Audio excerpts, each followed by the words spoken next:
ഇന്നത്തെ വീഡിയോയിലേക്ക് എല്ലാവർക്കും സ്വാഗതം. ഇനി നമുക്ക് വീഡിയോയിലോട്ട് പോവാം. ഒരു പാൻ വെച്ചിട്ടുണ്ട്. അതിലേക്ക് ശകലം എണ്ണ ഒഴിച്ചു കൊടുക്കുക. എണ്ണ ചൂടാകുമ്പോഴത്തേക്കും കടുക് ഇട്ട് കൊടുക്കുക.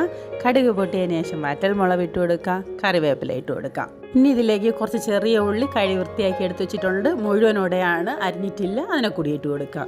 അതിനെല്ലാം കൂടി ഹൈ ഫ്ലെയിമിലിട്ട് വശക്കിടും. വശക്കിയതിന് ശേഷം നല്ലതായിട്ട് വശക്കിയെടുക്കേണ്ട ആവശ്യമൊന്നുമില്ല. ചെറിയ രീതിയിൽ വശക്കി കിട്ടിയാൽ മാത്രം മതി. ഇത്രയും ആകുമ്പോഴത്തേക്ക് നമുക്ക് ചെറുത് അരിഞ്ഞു വെച്ചിട്ടുള്ള ക്യാരറ്റിൻ്റെ കൂടി ഇട്ട് കൊടുക്കുക.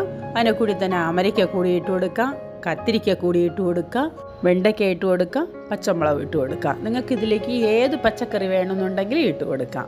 ഇതെല്ലാം കൂടി നമുക്കൊന്ന് വശക്കിയെടുക്കാം. ഇതൊന്ന് ഹൈ ഫ്ലെയിമിൽ വെച്ച് വശക്കിയതിന് ശേഷം മാത്രമേ ഇനി അടുത്തുള്ളത് ഇട്ട് കൊടുക്കാവൂ. ഞാനിതിലേക്ക് ഒരു കഷ്ണം വെള്ളരിക്ക ഇട്ട് കൊടുത്തിട്ടുണ്ടായിരുന്നു. അതിലേക്ക് തക്കാളിക്ക് ഇട്ട് കൊടുക്കാം. പച്ചക്കറികളെല്ലാം നല്ലതായിട്ട് വെന്ത് ഉടയേണ്ട ആവശ്യമൊന്നുമില്ല. ഇത് ഒരുവിധം ആയി വന്നതിന് ശേഷം നമുക്കതിലേക്ക് പൊടികളൊക്കെ ഇട്ട് കൊടുക്കാം. 1.5 സ്പൂൺ മല്ലിപ്പൊടി ഇട്ട് കൊടുക്കാം. 1 സ്പൂൺ മുളക് പൊടി ഇട്ട് കൊടുക്കാം.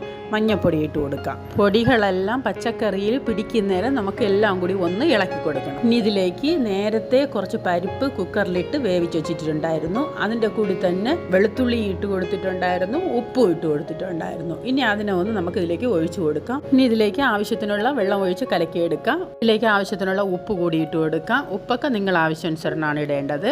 ഇതിലേക്ക് ഒരു കഷ്ണം കായം കൂടി ഇട്ട് കൊടുക്കാം. കട്ടക്കായമാണ്. പുളി നിങ്ങൾക്ക് വേണമെന്നുണ്ടെങ്കിൽ ഒഴിച്ചാൽ മതി. തക്കാളിയുടെ പുളി മതി എന്നുള്ളവർക്ക് അങ്ങനെ ചെയ്താൽ മതി. ഞാൻ കുറച്ച് പുളി ഒഴിച്ചു കൊടുത്തിട്ടുണ്ട്. ഇതിൽ പുളി കുറവായതുകൊണ്ട് ഇനി ഇതെല്ലാം കൂടി ഒന്ന് നല്ലതുപോലെ തിളക്കണം. ഇതിലേക്ക് ശകലം ഉലുവ പൊടി കൂടി ഇട്ട് കൊടുത്തിട്ടുണ്ടായിരുന്നു. കാണിക്കാൻ വിട്ടുപോയിട്ടുണ്ട്. ഇത് തിളച്ചിട്ടുണ്ട്.